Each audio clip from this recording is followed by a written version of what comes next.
Nestled deep within the shadowed woods, there lay a decrepit house known only as the Marrow Dwelling. Locals whispered of eerie lights and unsettling sounds emanating from it on moonless nights, yet none could recall a time when the structure was inhabited. 20 years had passed since the tragic disappearance of the Harper family, last seen crossing its threshold. Nadia, a young historian with a penchant for unraveling local legends, felt the irresistible pull of the Marrow Dwelling. Armed with a flashlight and a tattered journal, she ventured into the woods, driven by the need to uncover the truth behind the Harper family's vanishing.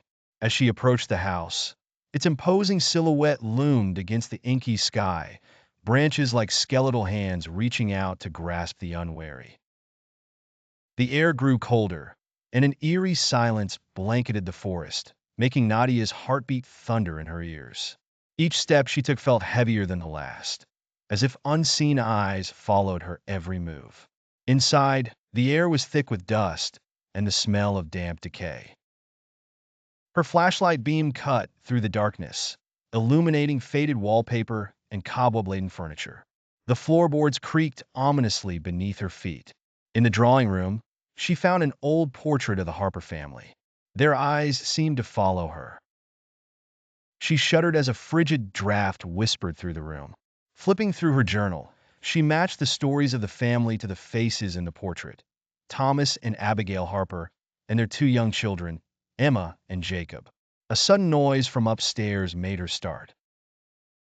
Reluctantly, she ascended the staircase, each creak sounding like a scream in the oppressive quiet. At the top, she found a child's room. Toys were strewn about, as if the children had vanished in the midst of play. Her eyes fell upon a dusty, broken doll lying on the bed. Picking it up, she noticed a small key tied around its neck. Trembling, she took the key and searched the room, finding a hidden compartment in the dresser. It contained a leather-bound diary, its pages yellowed and ink smudged. As she skimmed through, her blood ran cold. The diary contained entries written by Thomas Harper, detailing a secret ritual meant to protect his family from an ancient curse. He spoke of a figure known as the Watcher, a malevolent spirit that demanded the souls of the innocent. Nadia's surroundings seemed to blur and shift. A sudden chill filled the room.